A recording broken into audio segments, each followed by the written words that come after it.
Bom, boa tarde a todos. Obrigado pela presença. Hoje, na terça-feira, 19 de março, nós não fizemos na semana passada, mas o motivo de termos convidado a imprensa hoje é porque já fazem 5 anos, no dia 14 de março de 2019, que o inquérito de ofício foi aberto, pelo Supremo Tribunal Federal para apurar supostos fake news. Esse inquérito resultou em centenas de outros inquéritos, muitos deles correm em segredo de justiça, contra a razoabilidade de um tempo mínimo de conclusão de qualquer inquérito em qualquer instância do judiciário. Ele permanece aberto de maneira indefinida, contra o conceito constitucional do juiz natural, levando-se uma interpretação que no momento era de um regimento interno do Supremo Tribunal Federal, de que qualquer agressão verbal ou física contra um membro daquele poder nas dependências do Supremo Tribunal Federal permitiria a abertura desse processo por inquérito. Esse alargamento de interpretação fez com que hoje nós tenhamos um inquérito que abarca o conjunto das posições, das interpretações e dos posicionamentos políticos de qualquer cidadão brasileiro em qualquer lugar do mundo. E isso tem gerado um desconforto, no espectro importante da população brasileira, principalmente aqueles que pensam diferente daqueles que estão hoje no poder. Nós fizemos uma nota pública, eu vou pedir para a nossa assessoria depois passar para os senhores. Essa nota, ela aborda diversos aspectos que nós entendemos que estão ultrapassando, inclusive, o ordenamento jurídico e a Constituição brasileira. E nessa nota nós conclamamos e clamamos pelo pronto restabelecimento da normalidade democrática e ao respeito às prerrogativas do parlamento brasileiro, que hoje tem dificuldades de exercer o seu papel, em função das situações que ocorreram nos últimos anos, nos últimos tempos, Desde buscas e apreensões feitas em gabinetes de parlamentar e residências, com suposições ou provas que, no nosso ver, são frágeis, até o cerceamento da palavra daqueles que pensam diferente, a criação de instituições que podem ser comparadas com a situação de George Orwell lá do 1984, uma espécie de Ministério da Verdade que começa pelo próprio Poder Executivo e agora vai ao Poder Judiciário, tangenciando o próprio Parlamento brasileiro, já que a 2630 não foi votada pelo Parlamento, porque o Parlamento entende que o último bastião da democracia no nosso país são as redes sociais, que conseguem ainda passar para a opinião pública um sentimento de indignação e de fiscalização de um governo que repete os mesmos métodos, as mesmas posições, com os mesmos personagens de um tempo muito recente que levou o nosso país a uma catástrofe econômica, social e política. E a nossa perplexidade como as coisas têm acontecido no país. Hoje, nós estamos aqui, uma parte importante do parlamento brasileiro, parlamentares que fazem oposição ao atual governo, ainda sobre o manto da Constituição. Mas na sexta-feira passada, nós estávamos com as notícias que eram colocadas pela própria grande imprensa brasileira, da interferência indevida do governo federal nas 2 maiores empresas do país, interferência criminosa, interferência despropositada, que causou, a princípio, uma subtração de mais de 100 bilhões de reais no patrimônio dessas empresas em valor de face das bolsas de valores. Nós, pessoalmente, e vários parlamentares também o fizeram, demandamos aos órgãos de controle providências, desde a questão do TCU, Procuradoria-Geral da República, Ministério Público, CVM. Nós tínhamos também as pesquisas de opinião que mostravam claramente que a sociedade brasileira não está comprando o desatino deste governo, uma sociedade atingida pela inflação, pela falta de segurança pública, pelas crises recorrentes de credibilidade de um governo que fala, mas não faz. A crise dos Yanomamis, aliás, uma crise maior do que do governo anterior, que foi chamado de genocida. A questão da dengue, que já está com quase 2 milhões de brasileiros vitimados pela doença, com a inércia do Ministério da Saúde, que não tem a capacidade técnica de enfrentar o problema e nem tem a condição política de fazê-lo. Aliás, numa reunião de ministérios, a notícia é que a ministra, uma mulher, sai chorando, mas ninguém chama o presidente da República de machista ou de misógino. É bom saber o que foi que houve lá dentro, né? Aí, de repente, nós temos a publicidade do depoimento de 2 oficiais generais e dos outros na questão dos atos antidemocráticos, e ninguém mais fala dos problemas que afligem o Brasil. Surpreendentemente, se muda a página para uma situação requentada que faz mais de um ano que se tenta colocar, que o que aconteceu no dia 8 de janeiro, que todos nós repudiamos que é uma baderna, na verdade é a expressão de um golpe de um presidente que sai do Brasil após nomear os comandantes e oficiais, os comandantes gerais das 3 Forças Armadas. Então isso para nós é motivo de muita preocupação, como as coisas se casam. E hoje a notícia principal é de que o presidente foi indiciado pela Polícia Federal pela questão das vacinas, do cartão de vacina. E esse indiciamento se dá, supostamente, pela declaração de um dos colaboradores, dizendo que houve uma determinação do presidente. Ora, é público e notório que o presidente não se vacinou, que o presidente não precisava do cartão de vacinação, já que era presidente da República e tinha um grau diplomático diferenciado. E o país que ele foi, a sua filha também não precisava desse cartão de vacina para entrar. Mas o mais grave são os vazamentos seletivos. Isso é que é grave. Nós estamos deliberadamente tentando destruir reputações e fazer pré-julgamentos em cima de narrativas. Eu tive o cuidado de, antes de vir para cá, às 14h48, está aqui no site do Supremo Tribunal Federal, esse inquérito continua sob sigilo, mas toda a imprensa tem acesso ao relatório da Polícia Federal. Isso tem sido recorrente. Nós temos o dever de denunciar isso. Nós queremos que o Estado de Direito seja restabelecido devido ao processo legal. Não é possível imaginarmos que um país do tamanho, da dimensão, da importância do Brasil não tenha isenção num processo tão importante que julga o ex-presidente da República, que representa seguramente a metade do sentimento da população brasileira. Então, hoje, nós estamos aqui para dizer que fazem 5 anos de um inquérito que a própria Constituição e o ordenamento jurídico e a razoabilidade determinam que, mesmo que tenha sido aberto com as excepcionalidades que o caracterizaram, já deveria ter sido há muito tempo extinta. E que esse inquérito, ou encerrado, gerou centenas de outros inquéritos. E milhares de cidadãos brasileiros estão sendo investigados.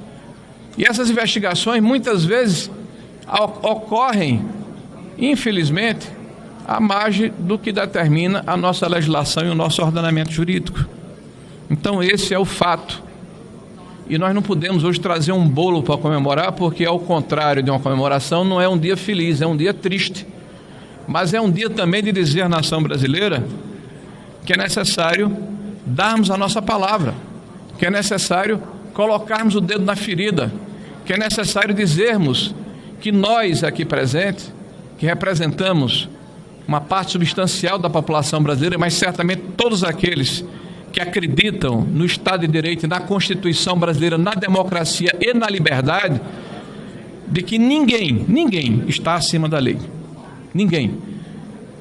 Mas que a lei tem que ter razoabilidade, mas que a lei tem que atingir a todos da mesma forma e que a lei ela precisa ser cumprida de acordo com o que reza a Constituição, e não a conveniência, e não o partidarismo, e não os pré-julgamentos que estão acontecendo no nosso país.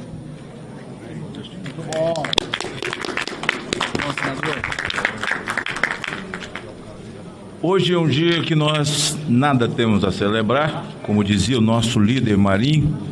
Muito pelo contrário, é um dia que temos que revelar a nossa inconformidade. E dizia Paulo, alguns não gostam, Paulo foi o intérprete da mente de Cristo. Não vos conformeis com esse mundo, mas transformai-vos pela renovação do vosso entendimento. E nesse momento é para colocar a nossa indignação em nome da população brasileira. Um monstro que foi moldado pelo então ministro Toffoli, que nós esquecemos sempre de falar. Um inquérito que nasce com base no regimento interno da Casa se algum ministro é ofendido dentro do âmbito do Supremo Tribunal Federal. Ele cria um monstro e dá ao ministro Alexandre de Moraes para criar. Ele o alimenta, cria tentáculos e mais tentáculos, que fazem 5 anos. O que seria fake news, na verdade? O ministro Gilmar Mendes um dia disse, que o PT estabeleceu no Brasil uma cleptocracia. Isso é fake news?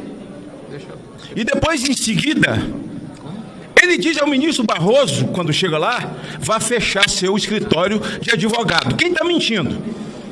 Seria uma fake news? O mesmo ministro diz, sem o Supremo não haveria Lula. Cadê a grande imprensa? Sem o Supremo não teríamos alguns agentes políticos que estão desfrutando dos seus mandatos. Seria isso uma fake news? Não. Em Portugal, após 8 de janeiro, quando já se criava a narrativa de golpe, de golpistas, e com centenas de inocentes presos, ele disse, não podemos chamar isso de golpe, dando entrevista em Portugal, porque na verdade foi uma baderna coletiva. E foi uma baderna. E que alguns infiltrados ou desavisados quebraram alguma coisa, e ele disse, não houve tentativa de golpe, porque não tinha ninguém para assumir. As palavras não são minhas, são dos ministros Gilmar Mendes. E a gente vai vendo descalabros ao longo do tempo. Veja um agora. O Nicolas agora vai virar réu a pedido do PGR, porque chamou Lula de ladrão. O deputado Gilvan da Federal também, mas quem chamou ele de cleptocrata foi o ministro Gilmar Mendes. Há um precedente aberto. Instalaram a cleptocracia, então o cleptocrata está no poder. E agora os outros vão lá ser indiciados, ser ouvidos, porque falaram isso. Vem cá, se alguém ligado a Jair Bolsonaro fizesse no Twitter o que o deputado Lidberg fez, ironizando que os processos de Bolsonaro estão na mão de Dino, será que está falando alguma coisa? A coisa está tão feia do ponto de vista econômico, dizia Marinho, eu não vou malhar em ferro frio, tem muita gente para falar aqui. A destruição do país, porque nós já vivemos num regime comunista, né?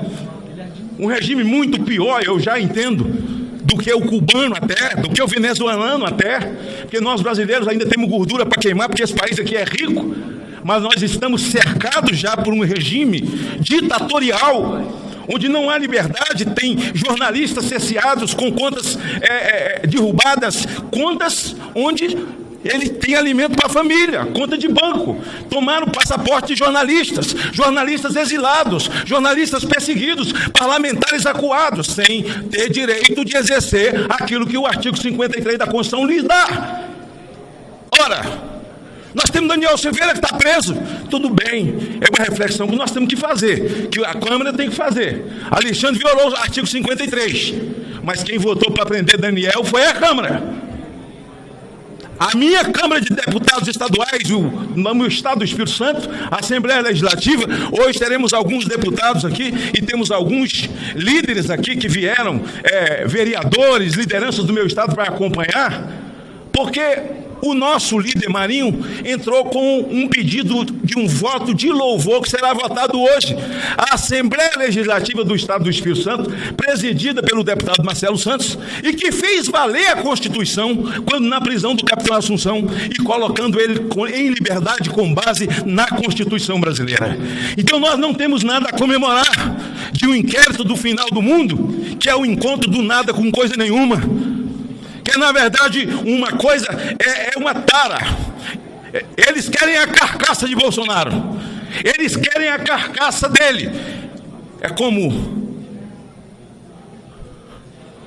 estão à espera que o urubu rei desça, vai lá, cutuque a carniça para que possa começar a destruição. Agora eu penso que o presidente Bolsonaro está muito tranquilo, porque se eu fosse elencar aqui nós todos o que foi feito no governo Jair Bolsonaro, em qual Vossa Excelência foi ministro e tantos outros que aqui estão e que estiveram na base dentro da pandemia, imagine Bolsonaro presidente agora, com essa dengue matando todo mundo, já era o genocida da dengue. Mas eu pergunto à velha imprensa, quem é o genocida da dengue? Quem é o genocida da dengue? Aí aparece a delação de 2 generais. Nenhuma vez eles falam em golpe. Quem fala em golpe é o texto da imprensa. Agora, para você decretar um estádio de sítio, precisa de muita coisa. Precisa de um membro da OAB, um membro do Senado, um membro do Legislativo aqui federal, um membro de uma casa, um membro de outra casa, para depois reunir, trazer para aqui para ser votado, para depois que isso seja executado. Tudo cortina de fumaça. Nós estamos no regime ditatorial, num regime onde não podemos mais falar, onde querem derrubar as redes sociais para nos calar definitivamente. O país está dividido, será? Porque uma parte do país eu vejo na rua, cadê a outra? Aí eu não posso duvidar de nada, porque aí eu vou para o inquérito. Aí eu não posso duvidar de um pedaço de lata desse tamanho, que tem um monte de número, que aí eu vou me bater dentro do inquérito. Ah, me engana que eu gosto. Nós estamos aqui para revelar nossa inconformidade com esses 5 anos. 5 anos de sandice, de deboche com o povo brasileiro, de deboche com o ordenamento jurídico que já foi para as cucuia há muito tempo.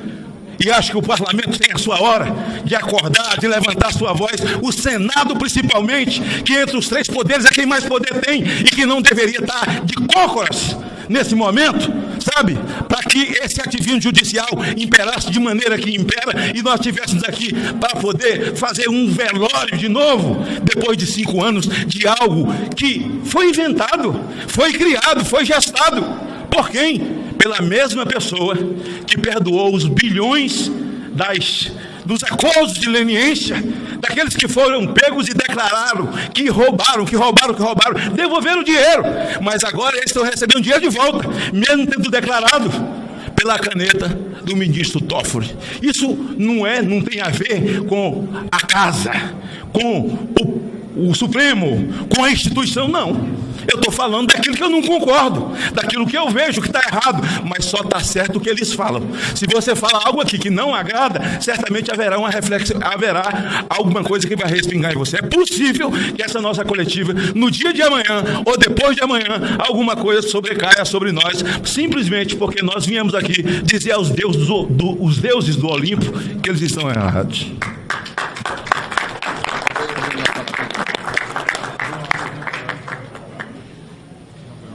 Boa tarde a todos. Quero dizer que falo também em nome da nossa líder do Progressistas no Senado, senadora Tereza Cristina. Saúdo aos nossos queridos deputados e deputadas. E só temos uma celebração hoje. É o fato de estarmos aqui reunidos com coragem para falar a verdade. Isso pode irritar a muitos, mas é uma alegria e um patrimônio do Brasil. Podemos falar aqui a verdade.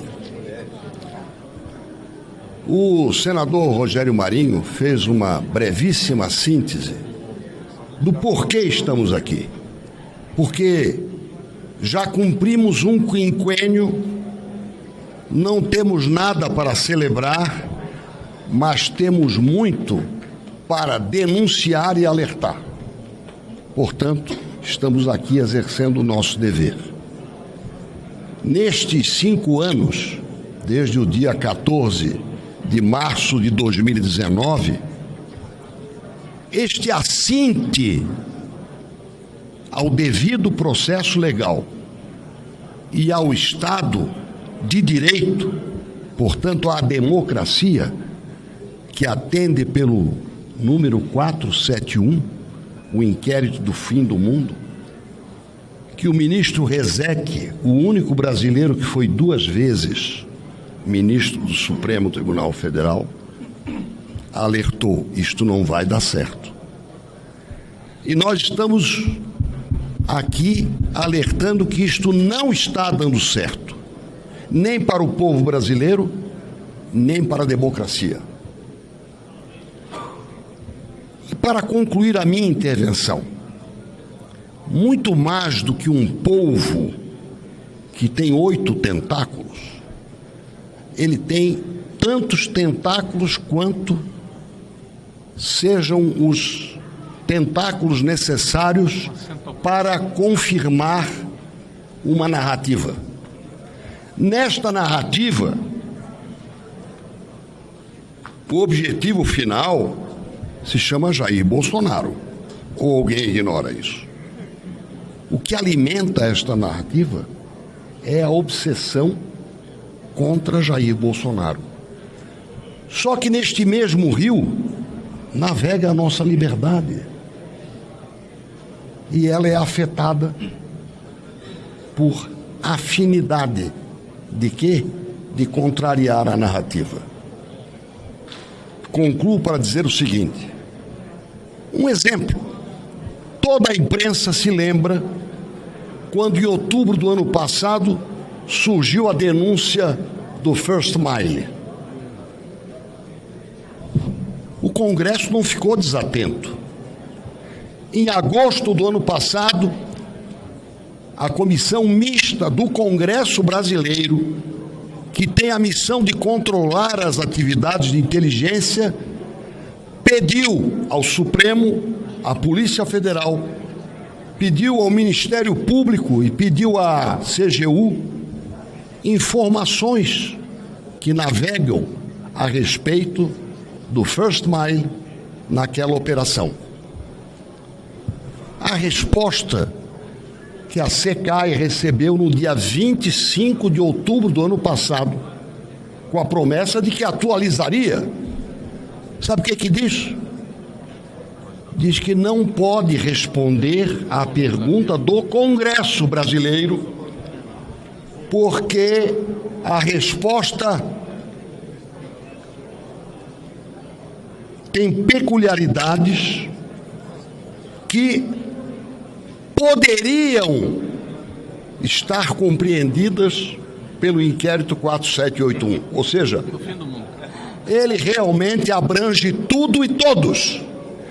Repito, não podemos informar a vocês do Congresso, que representam o povo brasileiro, porque o assunto pode ter conexão, pode ter com o inquérito 4781. Portanto, ele não é um polvo. O polvo tem apenas 8 tentáculos. Eles têm tantos quantos sejam necessários. E é para alertar, por estes primeiros 5 anos, fazer um apelo ao bom senso para que esta inquisição seja encerrada. É para isso. É mais uma advertência. Olha, a inquisição durou 600 e alguns anos. Foi encerrada, a inquisição demorou mais de 600 anos. Foi encerrada e ninguém mais fala. E todo mundo esqueceu já quem era o Torquemada. Nós queremos o mesmo destino para este inquérito. Até porque 5 anos no mundo digital que nós vivemos é tempo demais para tanta infração à Constituição e aos direitos e liberdade do povo brasileiro.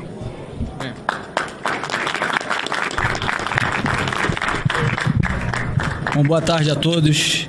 5 anos de um inquérito ilegal, inconstitucional, como bem destacaram aqui todos os senadores. Um inquérito que ele não é apenas inconstitucional pelo seu extrapolar do tempo, 5 anos. Veja bem quais são os prazos de dos inquéritos que estão previstos na nossa legislação. Pela Justiça Federal, nós temos o prazo de 15 dias para sua conclusão, prorrogáveis por mais 15 dias. Estando o indiciado solto, no caso, são 30 dias. Mas não é apenas essa a grave ilegalidade, inconstitucionalidade de um inquérito que é feito para amarrar os seus opositores, seus adversários, todos aqueles que fazem críticas às tiranias que vêm sendo promovidas por ministros do Supremo. Mas sim porque ele viola também o nosso sistema acusatório. Nosso sistema acusatório, inclusive quando nós estudamos direito, isso fica muito claro para nós, e hoje o direito não vale de mais nada, a Constituição não vale de mais nada. Ele estabelece que cabe à Polícia Judiciária fazer investigações, ou seja, instaurar inquéritos. Ao Ministério Público, subsidiariamente, é também concedido esse direito de promover diligências investigatórias. E também o Ministério Público é a parte acusatória. Ao Judiciário, pelo seu princípio da inércia, cabe somente após provocação fazer o julgamento. E com base no dispositivo do Regimento Interno, que é de 1985, e esse dispositivo não foi recepcionado pela nossa Constituição, que estabelece que dentro do prédio do Supremo Tribunal Federal, caso haja agressões, perseguições contra ministros do Supremo Tribunal Federal, eles poderiam instaurar inquéritos, mas sequer foi recepcionado pela nossa Constituição. Com base nisso, instauraram esse inquérito de ofício, e essa exceção desse inquérito do fim do mundo, como bem pontua o ex-ministro Marco Aurélio Mello, se tornou uma regra, porque deu ensejo a diversos outros inquéritos que até hoje nós estamos vendo perseguindo adversários políticos. E esses inquéritos servem também para ferir o princípio do juiz natural, porque ministros do Supremo não têm competência para julgar cidadãos comuns, mas desde o momento em que há políticos federais, como é o meu caso, um deputado federal, investigado nesses inquéritos, há conexão, e aí se justifica perseguir e prender pessoas comuns que deveriam ser julgados pela justiça comum. Recentemente, meus amigos aqui, deputados federais, Gustavo Gaia, deputado Marcel Van Hatten, foram aos Estados Unidos para fazer denúncias sobre esse estado de exceção que estamos vivendo no Brasil.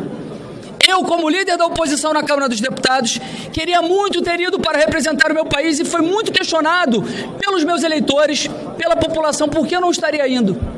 E eu digo por quê. Porque simplesmente, em um desses inquéritos ilegais, inconstitucionais, eu tive o meu passaporte apreendido a mando de Alexandre de Moraes. Nós vivemos um estado de exceção e eu fico muito indignado ao ver que parte da imprensa aplaude esse tipo de tirania, porque são contrários a essa parte que está aqui hoje fazendo oposição ao governo federal. Mas nessa torcida, não estão sendo só perseguidos esses adversários, estão acabando com a liberdade do povo brasileiro, e isso chegará em todos, caso não tenha uma resposta, e eu espero que essa resposta surja a partir do Congresso Nacional e da parte mais forte, que é o Senado Federal. Obrigado. Boa tarde. Apenas para reforçar aqui o que já foi dito pelos colegas deputados, pelos senadores, são 5 anos de um inquérito absolutamente ilegal e inconstitucional. E hoje nós temos ministro que é ao mesmo tempo vítima, né? Quando se diz que ele, por exemplo, sofreria, que havia aí uma trama para que o ministro fosse morto, enforcado em praça pública. Então ele é vítima, ele é o denunciante, ele é o julgador.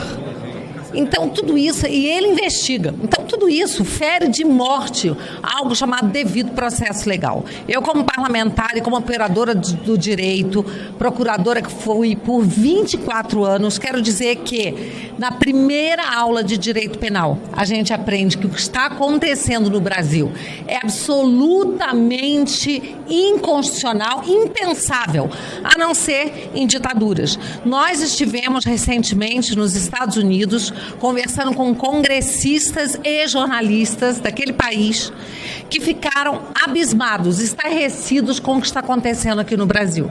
O Brasil, que sempre foi uma terra da liberdade, hoje é uma terra da tirania.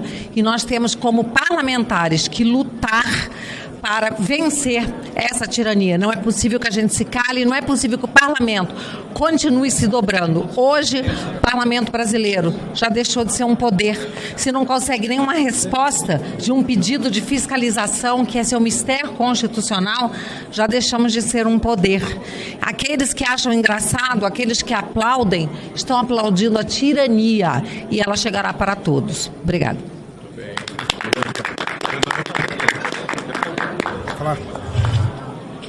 Bom, boa tarde a todos. Repito que já foi dito e serei breve, não há o que comemorar.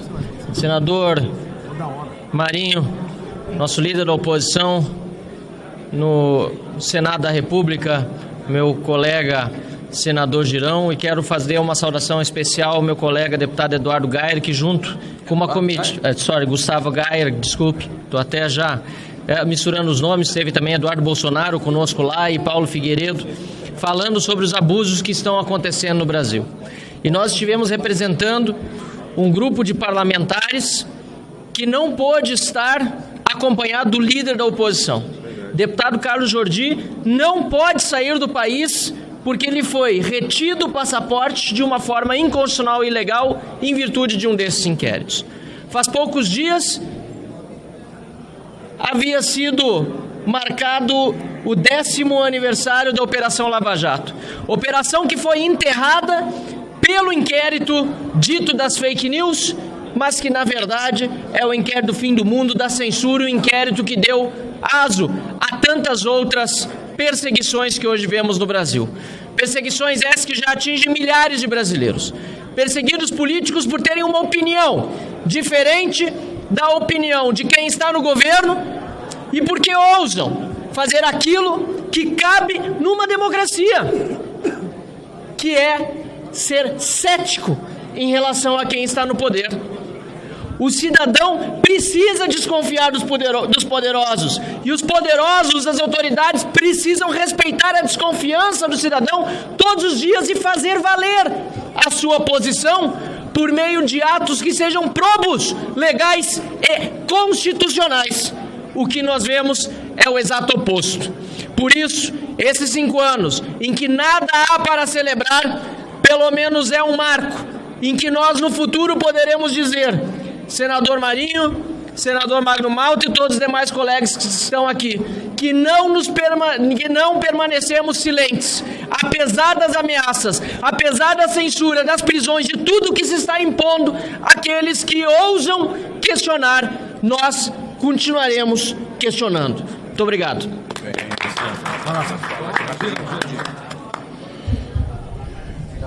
Paz e bem todos vocês. Nós estamos numa semana muito emblemática. Nada acontece por acaso. Eu aprendi na vida. Não existe coincidência. Nós estamos numa semana que começou ontem, domingo, anteontem, que foi celebrada, essa palavra um pouco questionada, um ideal de que a justiça poderia ser para todos, que é os 10 anos da Lava Jato. 2 dias antes que nós estamos aqui fazendo esse marco, eu quero parabenizar todos os deputados e senadores. Completa os 5 anos de um inquérito que é uma aberração jurídica, que tem o DNA desse momento de sombra e de trevas que vive o Brasil e que é uma espada na cabeça do cidadão brasileiro que está com medo. O inquérito, como diz essa grande essa grande referência da política brasileira, um homem de coragem, senador Magno Malta, é um estômago de um elefante, cabe tudo dentro. Esse inquérito 4781, que começou lá atrás com uma censura à mídia brasileira.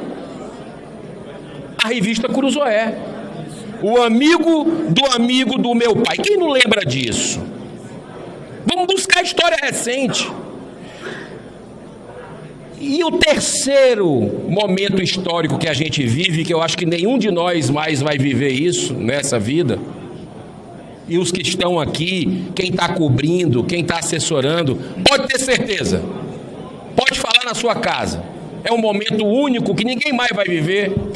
É os 200 anos da Casa Revisora da República, que na próxima segunda-feira vai ser celebrado aqui. 200 anos do Senado Federal. O que é que liga tudo isso? E aí eu faço aqui um meia-culpa, como um dos integrantes desse Senado, no momento histórico que Deus me colocou ali. E eu vou lutar no limite das minhas forças para que essa grande injustiça que toma conta do Brasil seja reparada, porque o Senado é o grande responsável pelo que está acontecendo no Brasil hoje, pela sua omissão, porque esse inquérito não tem pé nem cabeça. É algo que a PGR lá atrás, como bem foi colocado aqui, já disse que tinha que ser arquivado imediatamente, e ele persiste, porque muita gente de bem baixa a cabeça, dobra a cabeça para a tirania no Brasil. Nós vamos continuar firmes. Eu quero parabenizar os deputados que foram aos Estados Unidos. Já tivemos juntos na Argentina, já tivemos juntos em Lisboa, já fomos na OEA, fomos no escritório do Brasil da ONU e não vamos parar. Porque o mundo precisa saber que o Brasil, com todo respeito a quem pensa diferente, não vive democracia. É a democracia relativa do presidente Lula, aí ok. É tutelada a democracia e nós não podemos aceitar isso. E eu quero parabenizar os deputados federais que foram nos Estados Unidos nesses últimos dias denunciar e está escandalizando. Quem toma conhecimento disso fica escandalizado e que o bem, e aí eu quero fechar, eu acredito na capacidade de reflexão do ser humano. Tá feio o que está acontecendo, tá feio. Esse Congresso, a partir de um alinhamento hoje do governo Lula com o STF, mais do que nunca o Brasil precisa desse Congresso altivo. E está na hora desse Congresso se levantar, especialmente o Senado, no seu bicentenário. Muito obrigado.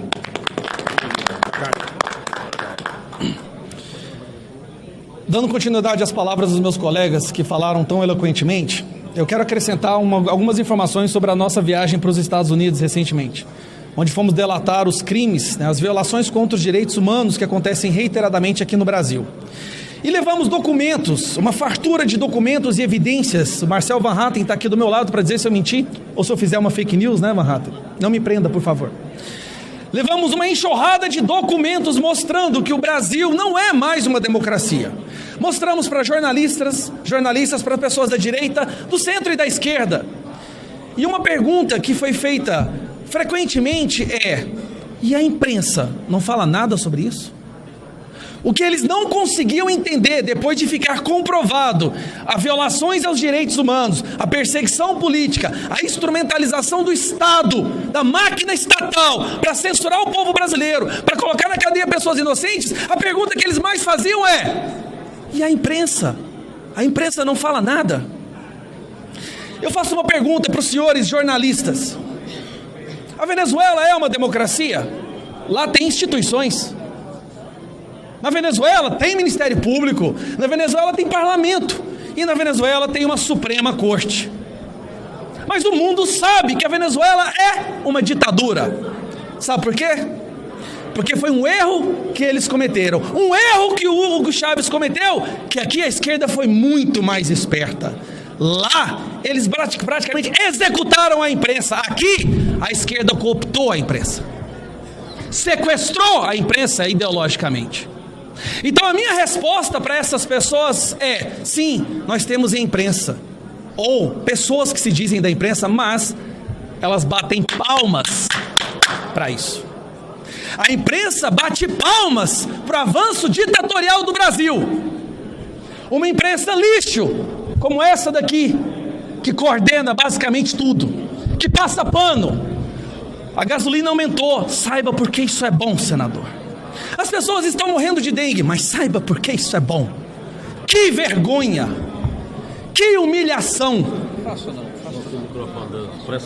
Para terminar e para concluir, porque realmente é triste saber que se nós não revertermos a situação, os nossos filhos, os filhos dos senhores da imprensa vão viver numa ditadura. E na ditadura não tem amigo do rei. Todos que pensarem por conta própria serão executados, serão perseguidos. Mas nós vamos continuar. Já temos viagem praticamente marcada para o Parlamento Europeu, em Tribunal de Haia, e o mundo saberá, embora a imprensa daqui trabalhe ativamente para esconder, o mundo saberá que o Brasil é uma ditadura, que persegue a oposição, que não respeita direitos humanos e que a imprensa passa pano. Uma grande parte da imprensa, há bolsões de sanidade, mas uma grande parte da imprensa passa pano para isso. Isso é vergonhoso. Lembrando muito bem, o senador Girão, que esse inquérito começou quando esse Estado ditatorial foi para cima da imprensa. E a direita fascista foi defender o direito da revista Crozoé de relatar um fato do amigo do meu pai. Olha que interessante. A direita ditatorial, fascista, censura, foi quem foi para cima para defender o direito da imprensa de falar o que pensa, de reportar os fatos. E aí hoje eu fiquei sabendo que a Abrage vai entrar contra o STF, sabe por quê, deputado Van Hatten? Porque o STF decidiu que agora a imprensa poderá ser responsabilizada civilmente pelas falas de um entrevistado. E aí eu vejo zumbis ideológicos com crachá da imprensa batendo palma para isso. Então eu vou dizer a diferença entre Brasil e Venezuela. A Venezuela, eles executaram a imprensa. No Brasil, ela foi sequestrada ideologicamente. Obrigado.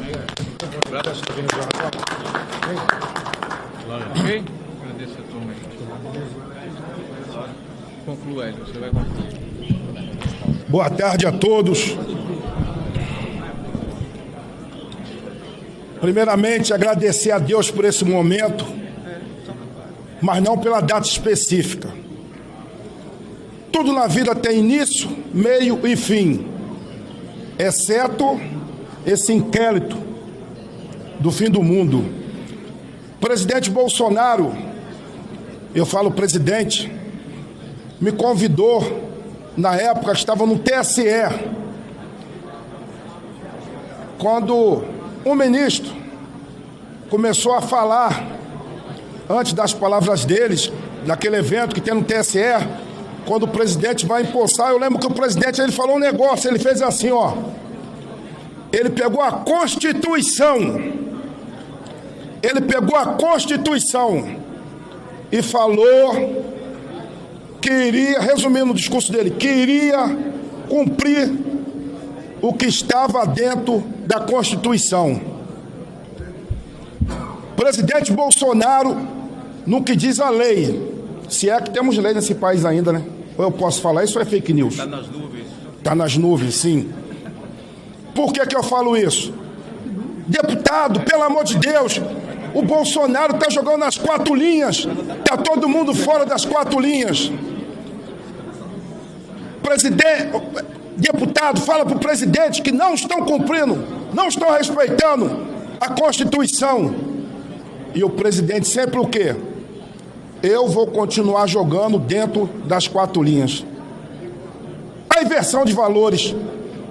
Hoje, dá um Bolsonaro como errado, principalmente, eu não quero cometer uma injustiça com esse povo todo, vou falar uma parte da mídia militante, uma parte que critica o presidente por ter cumprido o que estava previsto. Quando falaram aqui na Venezuela, a Venezuela tem uma novidade, não é só isso que ele falou, não. Não tem oposição, tem eleição, tem voto. E eu posso nem falar, né, que tem a forma de verificação de voto, porque senão o pessoal vai aos tiros no Morro do Tempero, na casa da minha mãe, vai no meu gabinete, vai aqui no meu apartamento, eu não sei o que pode acontecer. Hoje você está dentro de um país que se diz democrático, que você não pode falar a verdade, gente. Senador Magno Malta, a qual eu tenho um apreço muito grande, vou falar para o senhor aqui.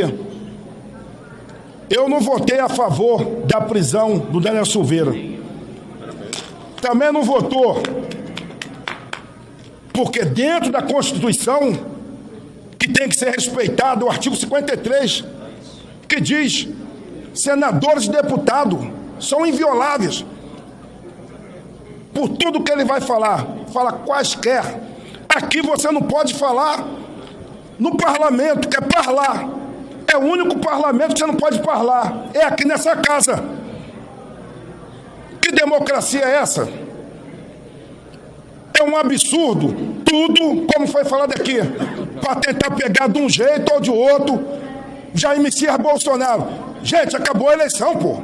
O Brasil tem que andar. O Brasil tem que andar, acabou a eleição. Aí vão perguntar ao presidente: presidente, como é que o senhor está após uma operação? Eu estava lá em Angra do Rei, quando a Polícia Federal esteve lá. A pessoa vem com um documento aqui direcionado ao Magno Malta, mas o Magno Malta mora na rua B. Pera, mas vou na rua C, vou na rua D, vou pegar equipamento do Magno Malta e vou pegar dos outros que estão perto. Eu não estou falando que isso aconteceu não, tá? Foi no Fantástico Mundo de Bob essa história. Eu estou fazendo uma suposição. Vai ficar bem claro que você não pode falar. Tudo que você fala, apesar que se a Polícia Federal for lá, eu vou orar. Botar a mão, orar, que está fazendo um papel, né? Que tudo se resolve dentro do gabinete do ministro. O presidente Bolsonaro já não é mais presidente, não tem que estar lá no STF. Aí você pega um cidadão que vende picolé, um morador de rua, ele não tem primeira instância. Ele está no STF. Eu não entendo de lei, eu sou militar, pô. Era subtenente do Exército de Infantaria. Mas você vê que não estão cumprindo a Constituição. Para que essa casa fica revisando lei, faz uma coisa, aí chega lá, juntamente com a esquerda, um partido aciona o STF? Não pode, não pode. Até quando? Eu acredito que uma hora, como diz o ditado na senzala, o chicote vai mudar de mão. Na senzala eles falavam: o chicote um dia muda de mão. Muito obrigado a todos vocês, uma boa tarde.